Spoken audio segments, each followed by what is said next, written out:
Aló.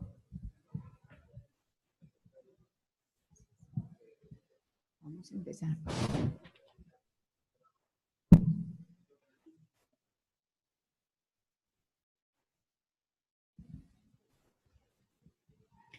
Muy buenas noches.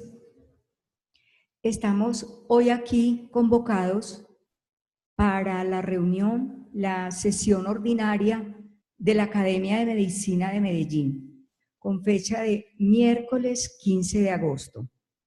Hoy tendremos la conferencia William Harvey y la teoría del corazón. El expositor es el doctor Guillermo Henao, el profesor Guillermo Henao, muy conocido por todos nosotros, ginecólogo y obstetra de la Universidad de Antioquia. Fue profesor titular de obstetricia y ginecología de la Universidad de Antioquia. Hizo también una pasantía en reproducción humana en la Universidad de Yale. Ex jefe del Departamento de Obstetricia y Ginecología de la Universidad de Antioquia. Ha tenido muchísimas distinciones, pero por ahora solo mencionaremos profesor distinguido de la Universidad de Antioquia, maestro de la obstetricia y ginecología en el año 2006 de ASAGIO, Asociación Antioqueña de Obstetricia y Ginecología. Bienvenido, profesor Guillermo. Muchas gracias, buenas noches será. Agradezco en primer lugar a los académicos que me aceptaron para ingresar a esta honrosa academia que apenas tiene 132 años y va a tener otro tanto después. Para mí es un gran honor estar acá.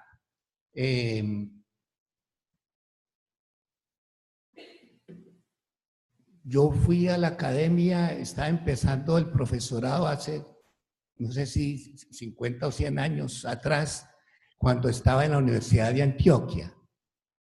Posteriormente, cuando la academia tuvo su sede en Caracas, también mi profesor Jaime Botero Uribe me llevó una vez allá y tuve la grandeza de ver el retrato de Nepomuceno Jiménez, el padre de todos los obstetras, de nosotros los obstetras antioqueños, y cuando vi ese retrato me dio una gran admiración, un gran entusiasmo, un gran agradecimiento y se me agitó el corazón.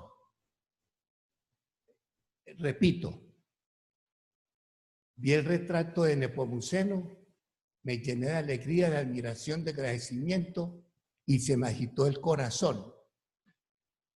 Con esas palabras puedo dar por terminada la conferencia. Eso es todo lo que quiero decir hoy.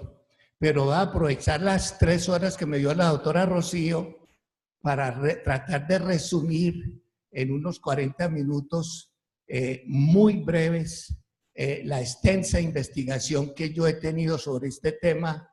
La empecé en el Seminario Permanente de Historia de las Ciencias que el profesor Luis Alfonso Palau dirigió en la Facultad Nacional de Medellín durante muchos años. Yo asistí muchos años, se terminó porque él se jubiló. Allí tuve la oportunidad de hacer un primer esbozo de esta investigación que la seguí en mi primera maestría de filosofía en el Instituto de la Universidad de Antioquia. Lo terminé en la segunda maestría y luego el instituto me programó esta misma conferencia en su programa de aula abierta que se desarrolla en la biblioteca piloto los miércoles. Ahora están en un semestre muy interesante sobre filosofía y mente. Están asistiendo varios psiquiatras. Dado el tiempo que tengo con él, esta es la presentación que tuve. Voy a tener que pasar un poco rápido las pocas diapositivas que traí, que son muchas de por sí, y me excusan porque al menos que les deje la idea de lo largo y profundo que ha sido en la investigación del corazón a lo largo de la historia de 2500 años atrás. Esta conferencia no es de medicina, es de historia de las ciencias y filosofía de la medicina, epistemología médica. Es bueno tener en cuenta esa situación. ¿Esto dónde se mueve? Ah, perdón. Casi siempre cuando yo dictaba conferencias empezaba con esta frase del profesor Alberto Benal Nichols que me parece trascendental. Me permito leerla. Cuando nos detenemos a estudiar el progreso, la cultura, la civilización en cualquier aspecto de la vida o del ser, pensamos que todo ha existido tal como lo encontramos actualmente. Nos parece todo lo actual tan natural, tan racional, tan axiomático, que no podemos aceptar que no haya sido siempre igual. Romper una tradición, cambiar una costumbre, es obra de titanes. Eso lo tomé de este artículo que el profesor Benal Nichols nos leyó en el Hotel Nutibara. No recuerdo de más que Fabio estaba allá cuando yo estaba empezando residencia. Se gastó mucho tiempo para leerla y este documento me ha servido durante mucho tiempo para diversas conferencias y algunos artículos que yo he desarrollado.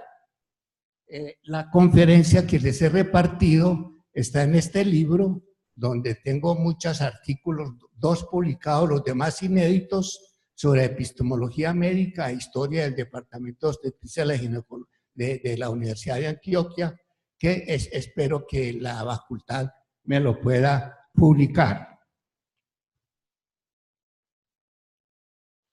El corazón es el centro de la vida humana, desde la época más primitiva del hombre, inclusive cuando era un antropoide, un homínido, según Faustino Cordón, un gran biólogo español, y más aún cuando se bajó de los árboles a caminar, cualquier cosa nos hace agitar el corazón y se convierte en el centro de nuestro vivir, como está expresado acá. Esta es la anatomía actual. Para llegar acá, esto es lo que nos enseñan en bachillerato, en las facultades de medicina, algunos logran aprendérsela, yo no fui capaz, pero más o menos. Y esto es una cosa común para cualquier médico. Pero para llegar a esto, ha pasado todo el tiempo que he mencionado. Empecemos con Almeón de Crotona, el hombre que primero escribió un libro de medicina en Grecia, para esta época, siglo VI antes de Cristo.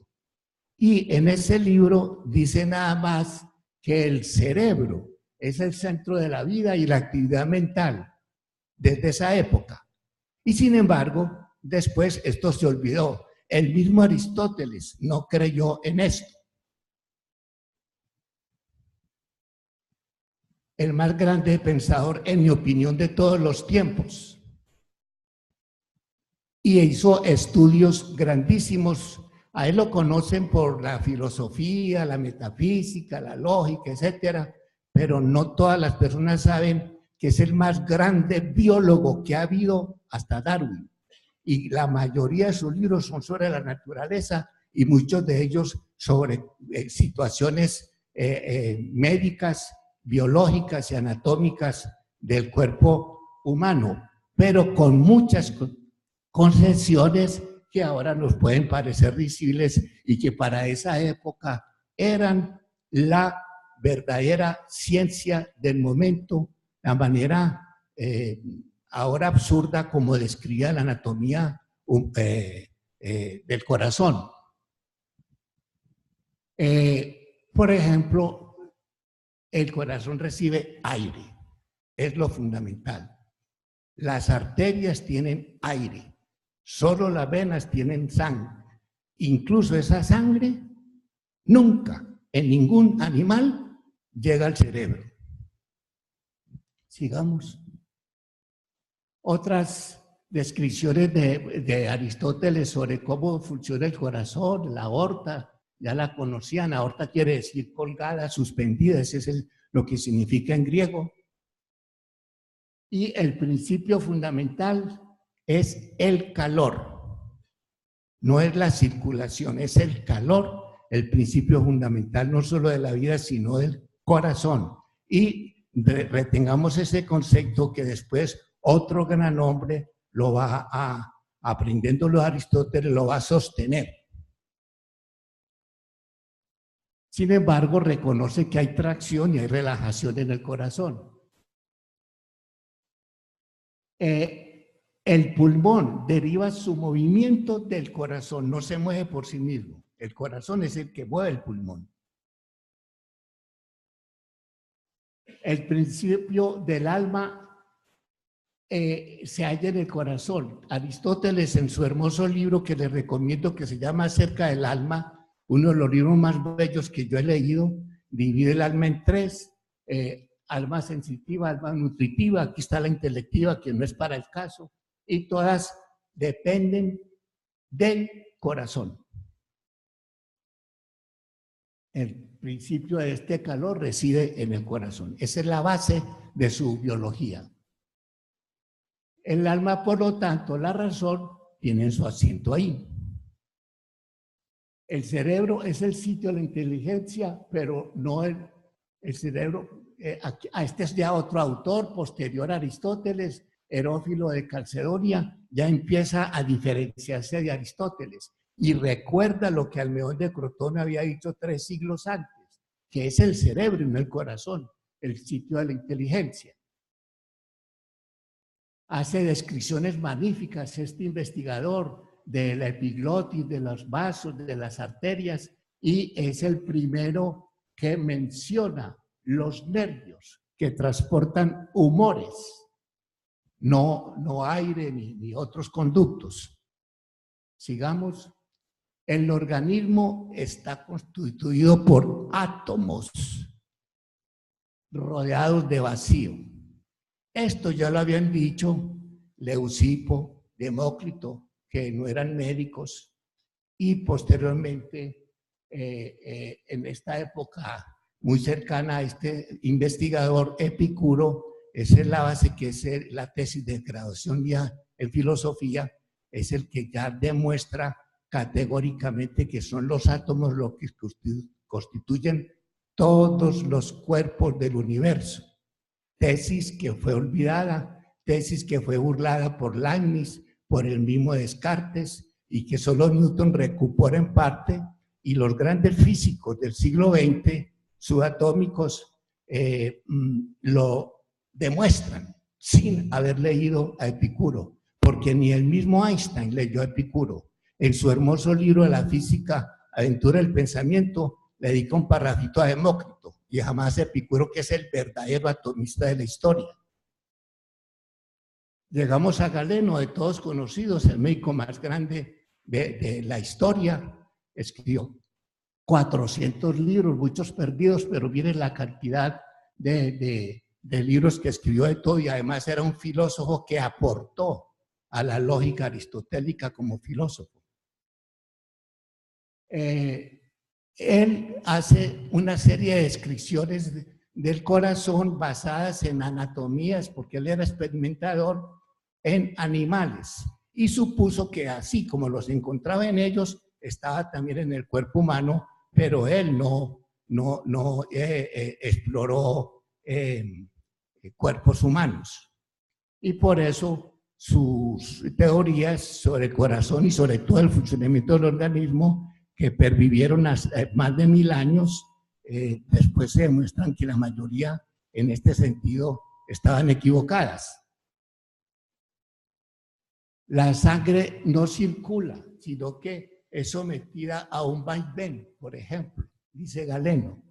No hay circulación, como si sacudieran un odre. Devuélvete por favor al anterior, que me faltó algo importante ahí. Para Galeno, el corazón está dividido en 2 partes que están comunicadas por poros en los adultos, entre esas 2 partes. Y esa tesis perdura por mucho tiempo, como vamos a ver.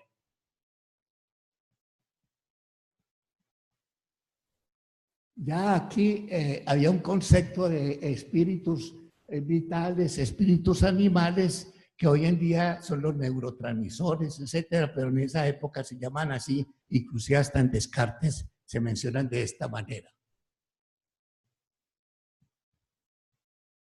Pero es el primero que dice esta cuestión fundamental. El corazón es una masa muscular. Esa es la tesis, ese es el gran aporte de todo lo que hay ahí para el conocimiento inclusive actual de lo que es el corazón. Una masa muscular. Para él toda la sangre la volvió a los pulmones, eso ya pues está revaluado como tal. La fracción de sangre que pasa por el pulmón lo hace debido a los movimientos de la respiración, no debido al corazón. El corazón no bombea sangre a los pulmones. Por eso desconoció que la arteria principal, el vaso que distribuye la sangre del corazón a todo el cuerpo, esa parte no la dijo él. Sigamos. Aquí Izquierdo, un investigador mexicano, resume la epistemología de Claudio Galeno diciendo que se desentendió de las comprobaciones que había hecho en relación con el contenido sanguíneo de las arterias por su propósito de subordinar las funciones de la parte al fantástico sistema que había concebido. Galeno es el primero que hace un sistema de toda la fisiología y anatomía de la época, pero la interpreta de acuerdo con prejuicios filosóficos, de costumbres de la época, de concepciones teóricas, y eso es muy común en todos los otros investigadores que vamos a ver enseguida. Pasamos a la Edad Media cristiana. Pedro de España era sacerdote, era filósofo, después estudió medicina, llegó a ser arzobispo, cardenal, y fue elegido papa por un año. En esa época, siendo el hombre más poderoso de la tierra, se descuidó un poco en las divulgaciones de sus grandes obras médicas, que fueron muchas. Por ejemplo, la obra principal, Ciencia Libre de Ánima, tiene un capítulo de Boticordes, y solo en 1927 se descubrió en España un ejemplar. El Vaticano nunca se preocupó por divulgar las obras de este Papa. El alma reside en el corazón. Tiene un sitio específico. El alma genera el calor que lleva la vida a todo el cuerpo. El corazón verdaderamente es el fundamento y origen del calor animal. Todo esto, tomado de Aristóteles, va a ser repetido por otros investigadores posteriores. Las arterias por dilatación arrastran la sangre más fina y más brillante para la regulación y la nutrición del calor y la respiración. Las venas suministran sangre que es común a todas las partes del cuerpo. A mí se me olvidó el árabe, pero más o menos, si ustedes se acuerdan, no soy capaz de leer allá, pero digamos, retengamos este nombre. Este fue un médico de esta época, casi parecida a la del Papa, que hace grandes aportes, como todos los árabes de esa época aportaron a la matemática, etc. Y veamos cuáles son los aportes. El grueso citocardíaco no está perforado. Es el primero que lo dice, contradiciendo a Galeno. Y no tiene poros visibles ni invisibles. Ese es un gran aporte de él. Sigamos, el corazón solo tiene 2 ventrículos. Por ejemplo, para Aristóteles tenía 3. Y entre estas no hay absolutamente ninguna abertura. Estamos hablando de los adultos, ¿no? Sigamos. Postuló que los nutrientes para el corazón se extraen de las arterias coronarias.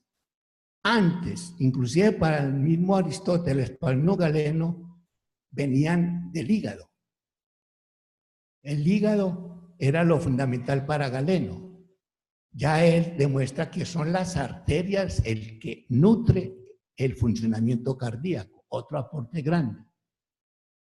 Pasamos ya al Renacimiento, que es la gran época de apogeo de toda la Europa en filosofía, en pintura, en arte, en música y obviamente en ciencia. Vamos a pasar rápidamente una serie de investigadores en el área que nos ocupa. Por ejemplo, Jacobus Silvius descubrió las válvulas de las venas. Todo esto es en la época del siglo XVI más o menos. Eso no lo había descubierto nadie y que es fundamental para lo que va a pensar Harvey. Y Galeno y Andrea Vesalio hace la primera gran ruptura con toda la medicina anterior con su obra de anatomía. Descubre, él tiene la oportunidad de hacer disecciones de cadáveres humanos. Antes de él, los médicos que le interesaban eso tienen que irse a medianoche a los cementerios a sacarlos a escondidas en sótanos oscuros, esperando que no los descubriera la policía porque los mataban o los quemaban. Este logró hacerlo y encontró que toda la anatomía de Galeno era falsa porque no era humana. Hasta este señor, una clase en una escuela de medicina, el profesor abría un libro de Galeno, leía, y si algún estudiante inteligente decía, profesor, es que yo vi tal... No, un momentico, eso no está en el libro de Galeno y tiene que ser falso. Y este demostró precisamente una rotura trascendental para todos nosotros. Y obviamente Miguel Servet, muy conocidos por todos, que es el impulsor de la circulación menor entre corazón y pulmón. No hay poros en el tabique que separan los ventrículos, lo vuelve a repetir, a insistir, refuta obviamente la tesis de Galeno. Sigamos. La sangre se conduce desde el ventrículo derecho a los pulmones por la vena arteriosa, no al ventrículo izquierdo, porque para Galeno pasaba de un ventrículo derecho al izquierdo por esos poros que él se imaginaba. Y demuestra cómo va al ventrículo derecho, pasa a los pulmones, luego al ventrículo izquierdo, pasa a la aorta. Y que no llevan aire, sino solo sangre. Poco a poco se va configurando la ciencia moderna. Andrea Cesalpino es muy importante porque es el primero en describir una cosa muy sencilla. Si se liga una vena, por debajo de la ligadura la vena se dilata. Una cosa tan simple y que es fundamental para Harvey. Sigamos. Comprobó experimentalmente que las válvulas obstaculizan el retorno venoso hacia la periferia. Todo esto lo va a estudiar él porque Harvey fue un gran estudioso, además de un gran médico. Seguimos con una serie de médicos, Jean Riolin, que era enemigo de Harvey. Gasparo Aceli descubrió el descubrimiento definitivo de los vasos quiníferos y descubre las válvulas de estos vasos. Esto tiene importancia no tanto para la teoría del corazón, sino en contra de las teorías de Galeno que perdieron tanto tiempo. Mediante numerosos experimentos comprobó las tesis de Harvey. Demostró Tomás Bartoli de modo definitivo las conexiones de los linfáticos intestinales con el conducto torácico, porque para Galeno iban al hígado.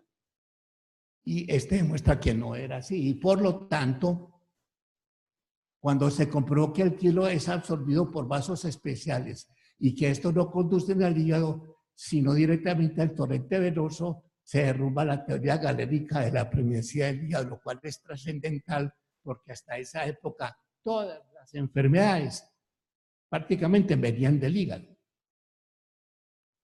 Llegamos a uno de los más grandes genios de la humanidad, según Hegel, otro gran genio, y lo conocemos todo el mundo como filósofo. Hasta en el bachillerato nos mencionan el discurso del método. Pienso, luego existo. De pronto, si uno se detiene a leer este librito, que es una maravilla del pensamiento humano, se va a encontrar para su sorpresa que el capítulo 5 es pura medicina, anatomía cardíaca. Cardíaca. Es más, de los 12 volúmenes, que son las obras completas de Descartes, más de la mitad son estudios de medicina y de biología humana, no son de filosofía. Y por eso miren lo que él dice enseguida en cartas al padre Mersenne. Leo: estudio ahora química, anatomía conjuntamente y todos los días aprendo algo que no encuentro en los libros. Querría haber alcanzado ya la investigación de las enfermedades y de los remedios para así encontrar alguno a vuestra risopela, que me apena por estar vos tanto tiempo afligido. Padre Mersenne, sacerdote católico francés de la alta jerarquía católica, un gran hombre, impulsó todos los científicos franceses sin importarle las creencias de ellos, con tal de que aportaran a la ciencia. Y ayudó mucho a Descartes, y Descartes le dedica cartas y le muestra los libros, tal cosas, para que lea el visto bueno. Sigamos acá en esta diapositiva un poco larga del discurso de la méthode, y luego acá en estas cartas demuestra cómo el interés de Descartes fundamental, a pesar de ser gran un filósofo, su metafísica, etcétera, era la medicina. En ese discurso del método, no la vamos a leer, aquí es para demostrar cómo se entra en detalle de todas las características anatómicas del corazón, y describe 11 pequeñas películas, una por una, fatigoso. Yo no me las pude aprender en el texto, por supuesto. Pero entonces llega a las siguientes conclusiones. Hay siempre más color en el corazón que en cualquier otra parte del cuerpo. Y en fin, que este calor es capaz de hacer que si entra alguna gota de sangre en sus cavidades, se infla enseguida y se dilate. ¿Cómo hacen generalmente los licores cuando se les deja caer gota a gota en un vaso que está muy caliente? ¿Qué significa eso? Él se levantaba a las 4 de la mañana, iba a los mataderos, esperaba que abrieran el animal, la vaca, el toro, y cuando se llegaban al corazón, le metía el dedo al corazón y lo que experimentaba era calor. Lo mismo hizo Harvey, y lo que experimentó Harvey con el mismo ensayo, el mismo experimento, era que el corazón le apretaba el dedo. Y de ahí salen dos teorías diferentes. Entonces, Descartes basa su estudio de la anatomía del corazón en el calor y Harvey en la contracción. Sin embargo, inteligente como era, se hace preguntas. ¿Cómo no se agota la sangre de las venas corriendo continuamente así en el corazón? ¿Y cómo las arterias no se llenan demasiado, ya que va a ellas todo lo que pasa por el corazón? Estaba inquieto por eso y no lo lograba explicar con su teoría, y a pesar de eso insistió en ella. Y entonces un hombre estudioso como él, como pocos, conoció las obras de Harvey y para su sorpresa encontró, él lo menciona en latín, pero es Harvey, que Harvey tenía razón y que con la teoría de Harvey podía demostrarse que el curso de la sangre era una circulación perpetua. Sin embargo, insiste en que es el calor la verdadera causa del movimiento del corazón y de las arterias. Yo tengo otra investigación aparte sobre la teoría de Descartes sobre el corazón, que no es del caso citar acá. Sigamos. es necesario que la sangre se dilate en el izquierdo. Tal dilatación se produce porque el corazón es un órgano caliente. ¿Cómo hago yo para explicar que circule la sangre perpetuamente con mi teoría? Pensaba él. Ah, no, es que el corazón es un horno. La sangre se hierve y por ebullición pasa a las arterias y circula por todo el cuerpo hasta llegar a donde llegue. Esa fue su teoría básica y la causa de sus errores. Sigamos. Aquí siguen otras propuestas equivocadas de él tratando de refutar a Harvey. Sigamos. Pero un aporte importante que no tiene Harvey es acerca de los nervios. Son una especie de tubos por cuyo interior circulan los espíritus animales como circula la sangre por las venas y las arterias. Esto sí es un aporte trascendental. Ya él no habla de espíritus virtuales, habla de espíritus animales. Y él tiene todo un libro hermosísimo que se llama Las Pasiones del Alma, donde con su terminología lo que está demostrando en la medicina actual es la formación en el cerebro de los neurotransmisores y las corrientes que van por los nervios a motivar el resto del funcionamiento y de las pasiones. Ese sí es un aporte magnífico de Descartes, de los pocos en este campo. De ahí podemos sacar una epistemología, eso lo tengo en otro artículo, no necesitamos entrar en mucho detalle, pero organismos vivientes, experimentación animal directa y la extrapola a los humanos, estudio de los expertos del momento en el tema específico, era un estudioso tremendo. Cuando se fue para Suecia, invitado por la reina, se me olvidó el nombre, de Suecia. Bueno, para que le enseñara a ella todo, él se levantaba a las 4 de la mañana a darle clase y la reina ya estaba sentada esperándolo. Le dio una neumonía y se murió, por Descartes.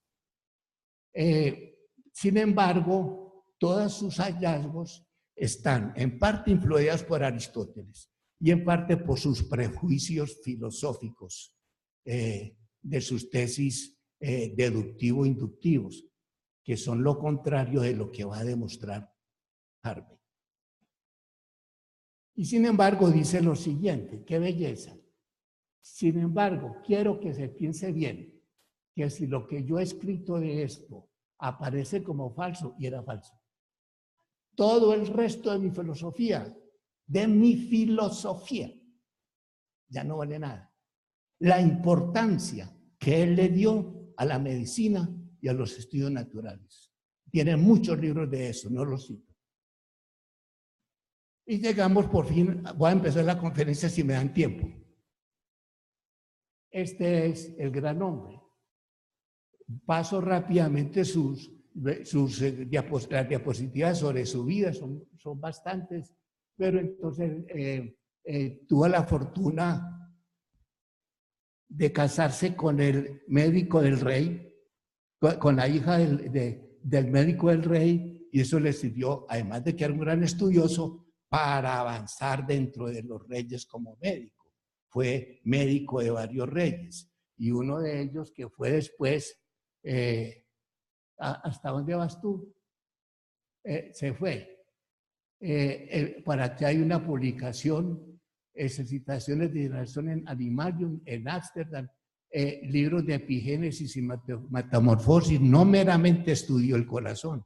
Tiene un libro de reproducción animal que lamentablemente casi nadie lee, que es una belleza y grandes aportes a la ciencia reproductiva y muy desconocido.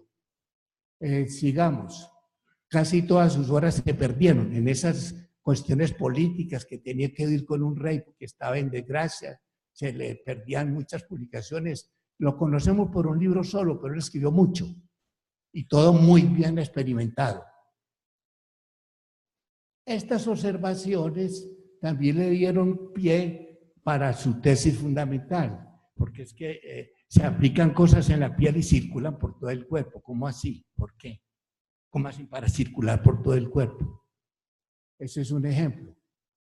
Se se contaminan las personas y aparecen efectos secundarios en todo el cuerpo. Los heridos envenenados y contaminados. Y este es el gran libro de él. Miren ustedes cómo lo ponen. La base que da origen fuera de los estudios de todos los anteriores es esta cosita sencilla. Si se aprieta una vena, la parte anterior a la ligadura se llena y la que está por encima desaparece. Y además de eso, establece diferencias. Si es muy apretada, interrumpe el tránsito de sangre por venas y arterias. Pero si no es muy apretada, solo el tránsito por las venas y no impide el tránsito por las arterias. Estas cositas tan sencillas de observación le dieron pie para todas sus investigaciones posteriores. Esto significa que la sangre pasa de las arterias a las venas y no al contrario, como se pensaba por Aristóteles, por ejemplo, antes de él. Ya empieza a sacar conclusiones de gran aporte para nosotros. Y además, devolvete, no es creíble ni demostrable que el calor, el dolor o la fuerza del vacío puedan hacer nada de esto para contradecir, no sé si la idea de Descartes sí lo leyó a él, pero no es el calor lo que origina estos fenómenos. El total de la masa sanguínea debe pasar de las venas a los pulmones, atravesando por el corazón. Ya va estableciendo la teoría fundamental del circuito perpetuo que había mencionado Descartes en la obra de Harvey. La verdadera causa de todo esto depende de que desde las venas a las arterias no hay más paso que el que se hace a través del corazón mismo y de los pulmones. Todo esto es para configurar su tesis de la circulación mayor de la sangre en el cuerpo. La sangre de la vena cava es transmitida por el pulso del corazón a las arterias. No se trata de un movimiento, como decía Galeno, no se trata porque el pulmón la aspire, sino que hay contracciones cardíacas que van transmitiéndose por todo el circuito circulatorio y a través de este mecanismo es como llegan al pulmón. En cada uno de los miembros las venas devuelven continuamente la sangre hasta el corazón, circulación permanente de todo el cuerpo. Sigamos. Y llegamos a lo que ya había dicho uno de los antiguos. El corazón es un músculo. A nosotros nos parece muy sencillo eso, pero se gastaron siglos y siglos y siglos para llegar a esta afirmación. Y además hueco.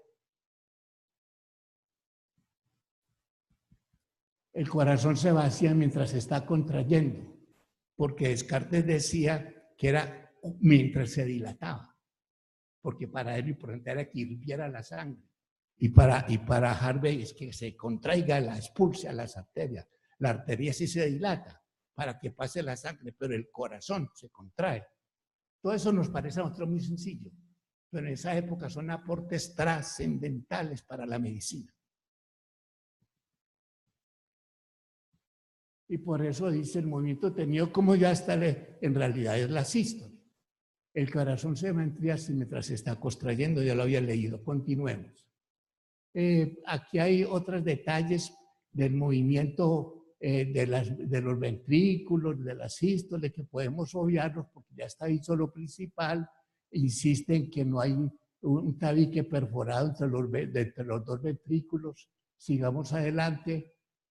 El ventrículo derecho sirve para hacer que la sangre pase por los pulmones y no, como corrientemente se dice, para la nutrición de estos, porque se decía que la nutrición iba primero al corazón y luego al hígado, y el hígado la pasaba al corazón.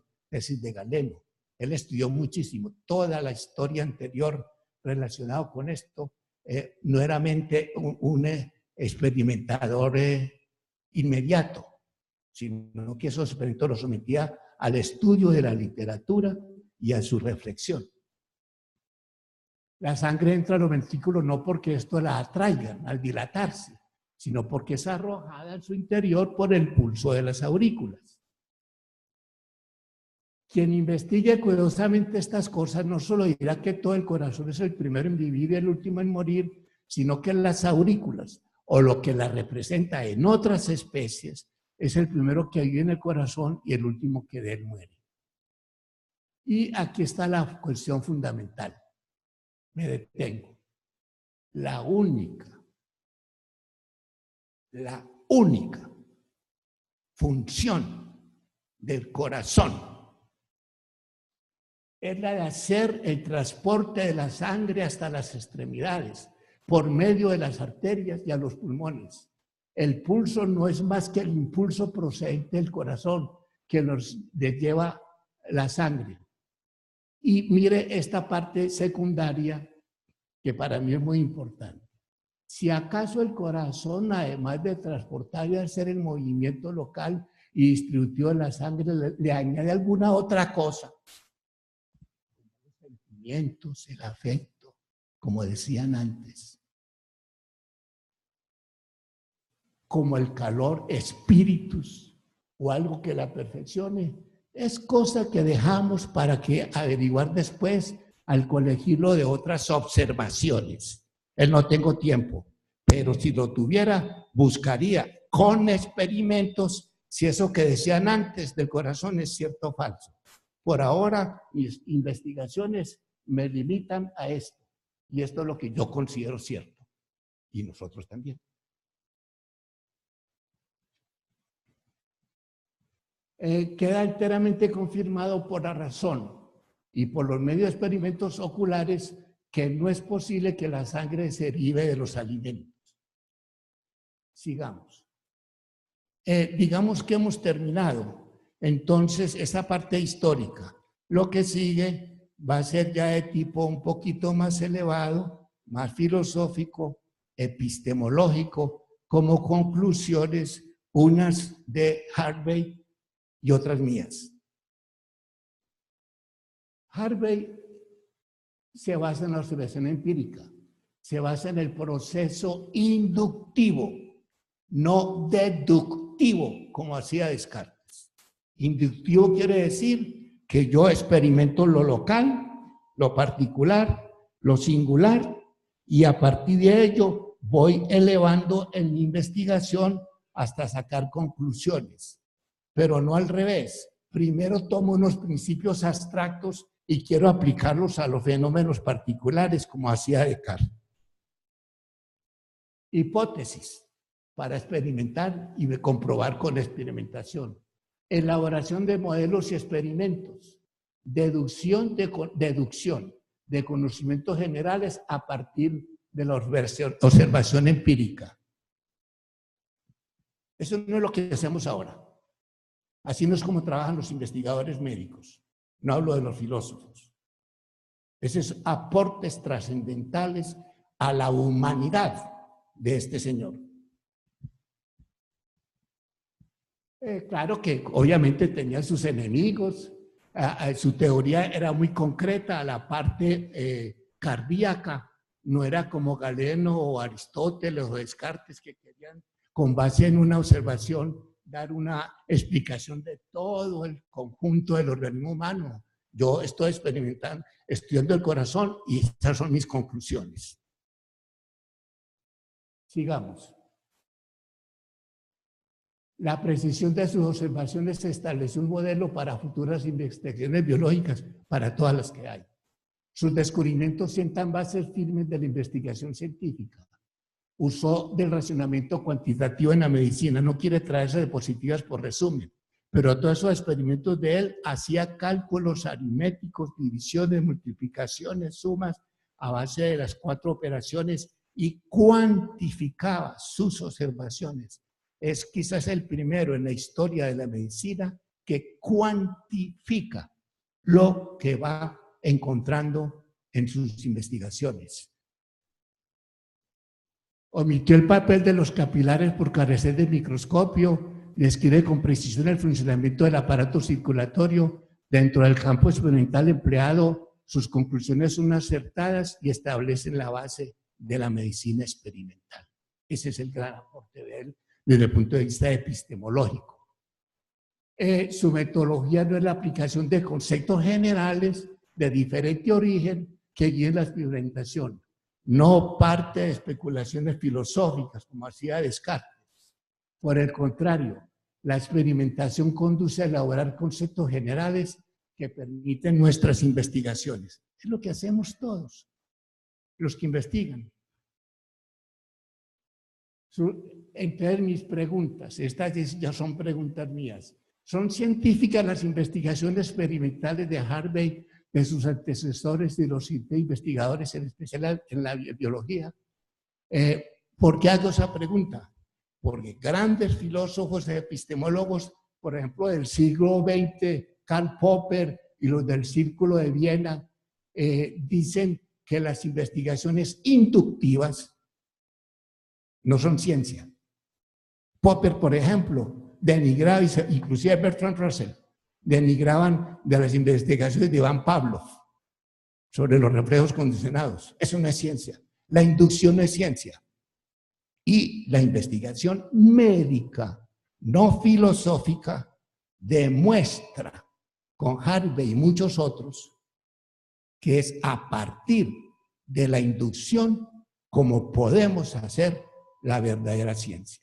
Esa es la tesis fundamental de Harvey. No, él no la dijo así, la digo yo, así la interpreto yo. Los epistemólogos estudian las obras de los investigadores experimentales y ellos extraen sus concepciones y reglas. La investigación empírica ha influido más en el desarrollo de la reflexión filosófica que en aquella. Con frecuencia, la especulación ha retardado los resultados correctos de la investigación empírica. Los investigadores experimentales deben estudiar filosofía y en especial epistemología. ¿Por qué? Para no cometer los errores que se han hecho antes, para con base en lo que se ha hecho hacerse preguntas nuevas que permitan investigaciones nuevas. Si uno se pone a hacer investigaciones sin conocer lo anterior, no sé, y no repetir errores. Por eso en medicina, en filosofía no hacemos eso. Los grandes pensadores ni bibliografía citan, piensan. Pero en medicina, en las ciencias experimentales, lo primero que miramos es la bibliografía. ¿Qué significa?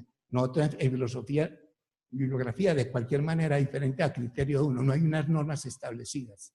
Pero en medicina sí. Y lo primero que hacemos es mirar la bibliografía. ¿Y qué es la bibliografía? La historia de ese problema que vamos a investigar para no repetirlo. Los magníficos resultados de trabajos como los de Harvey han cambiado la medicina y a la mentalidad de los hombres. Ellos realzan la importancia de la investigación empírica, que no es inferior a la abstracta o filosófica. Está aparentemente no conectada con la experiencia. En ningún caso el conocimiento empírico, que es el origen de todo conocimiento, está regido por supuestos conocimientos sin experiencia previa. Y hay algunos grandes filósofos de la humanidad, como Immanuel Kant, que dicen que hay dos clases de conocimiento. El empírico, que no sirve a la postre para ninguna aplicación y reflexión importante. Y el innato, no explica de dónde viene, que ese sí sirve. Eso no es así. Todo conocimiento humano sale de la experiencia. La sensación y su percepción es la génesis de todo conocimiento verdadero. Lo verdadero es lo que concuerda con la experiencia y es útil directa o indirectamente para sobrevivir. El principio fundamental de todo razonamiento y de toda acción es para mantenerse vivo. Es lo que buscamos todos, mantenernos vivos. O por qué los hospitales están llenos de gente, o por qué los consultores están llenos de gente. Porque la gente no quiere morir. Es lo fundamental, estar vivo.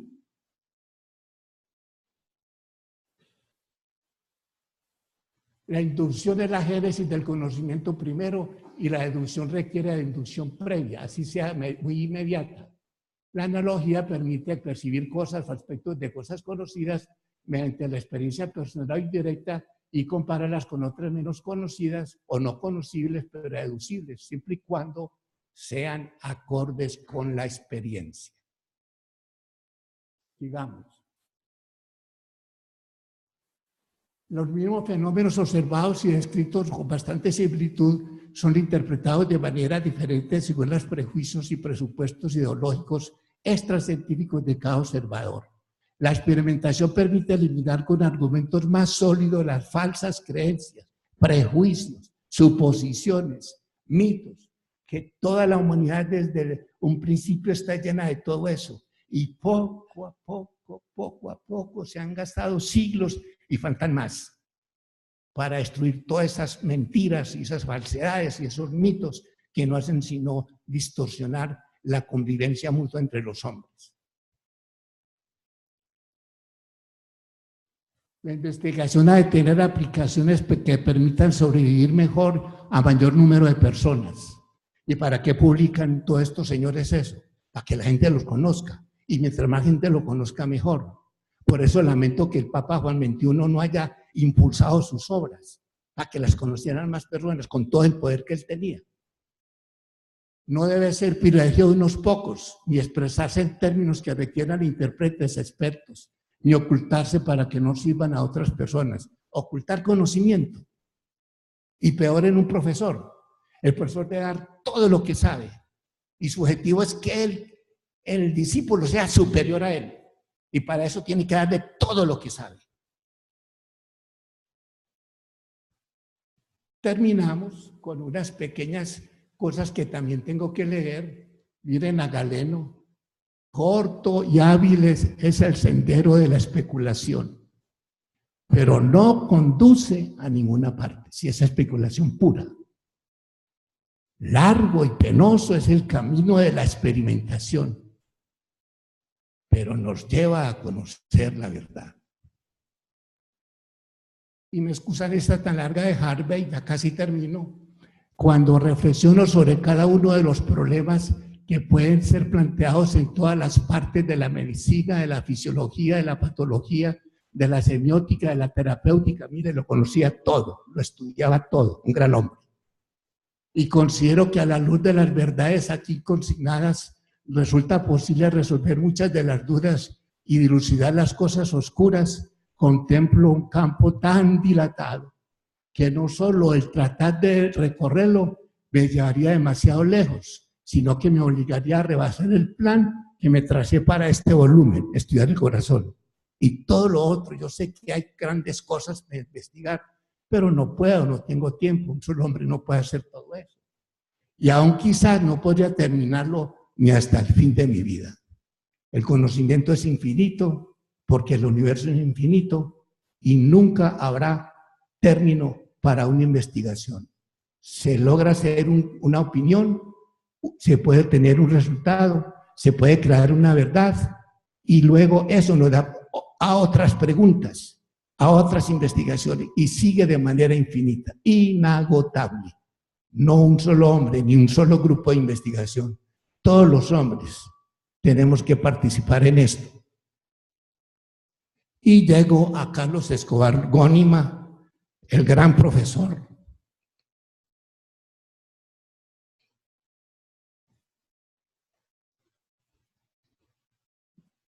El gran escritor. Esta es la misma diapositiva con la que empecé, pero en términos epistemológicos modernos.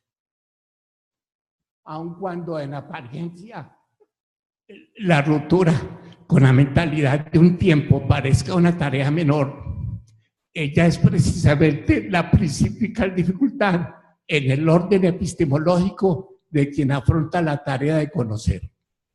Cualquier época, incluyendo la presente, posee unas doctrinas, autoridades, actitudes, estilos de pensamiento. Bueno que haya utilizado esta palabra que es extraída de Ludwig Fleck, que es mi mentor en epistemología. No es Karl Popper ni ninguno de esos otros, ni del Círculo de Viena. Ludwig Fleck, cuya tesis es precisamente el estilo de pensamiento que dificulta la generación de nuestros conocimientos. De hecho, el estado del arte, de un momento dado, tiende a reproducirse, y no es tarea fácil, lo que dijo Alberto Benalmín, romper con él y así producir cambios novedosos en el conocimiento. Entonces, ya concluí, me faltan 2 diapositivas nomás. El año pasado, creo que fue, o antepasado, en el periódico El Mundo salió una reseña de una novela de un novelista joven antioqueño, tan buenos que hay acá. Me cansé de buscar mis archivos y no la pude encontrar para traérselas. Él hace ahí una novela semi-autobiográfica de su vida en Nueva York, etc. Y tiene un pasajito tan hermoso en el cual dice: el corazón no es la sede de los sentimientos, de los afectos, de los amores. Simplemente es un músculo para expulsar sangre al cuerpo. Lo mismo que yo he dicho y que es mi tesis en toda la conferencia. Y lo dice un novelista. Como siempre, los novelistas, los poetas, a pesar de ser tan engañosos, aportan mucho al pensamiento humano. Y por ejemplo, en este momento, en las neurociencias tiene una sala Mente el Mundo Adentro del Parque Explora, financiado por Sudamericana, otras entidades que tienen esta belleza. Te amo con todo mi cerebro. ¿Y qué fue lo que dijo el Meón de Crotona 6 siglos antes de Cristo? Sin embargo, aún es un poquito incompleta. Les voy a presentar lo último, lo más novedoso, del más actual de los pensadores en este tema. Hipócrates.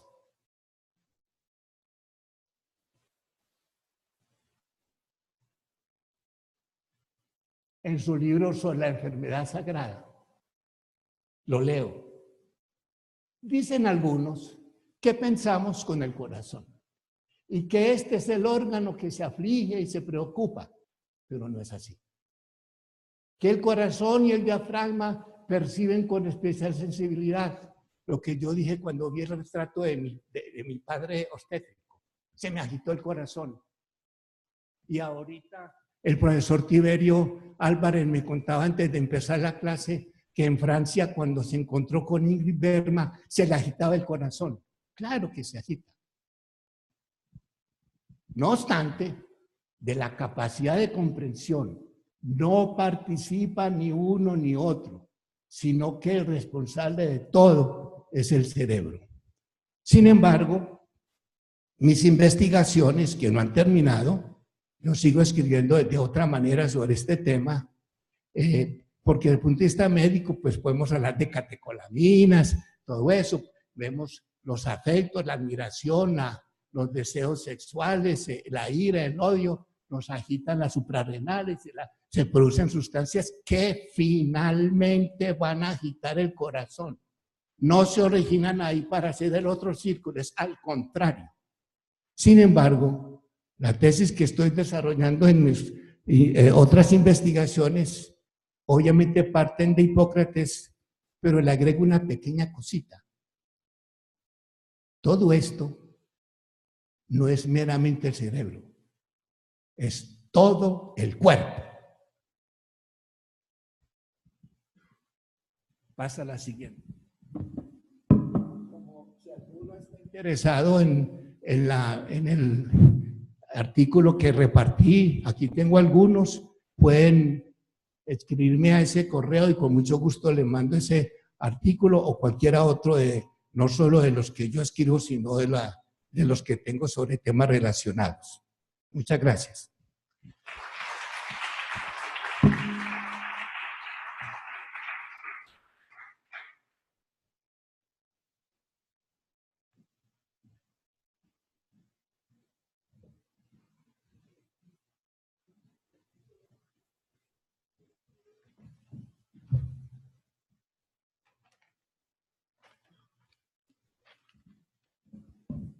Muchísimas gracias al profesor Guillermo Henao por su excelente conferencia. Si alguno de los presentes tiene alguna pregunta para el doctor.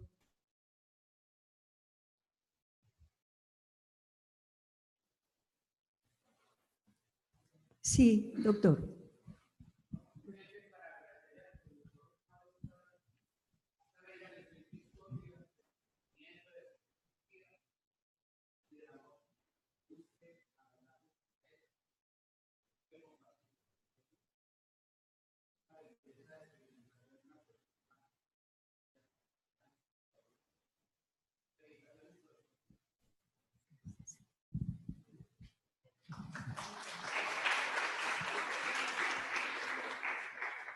Bueno, entonces, si no hay más preguntas, nosotros continuamos con la reunión, con la sesión ordinaria de la Academia de Medicina. Muchas gracias.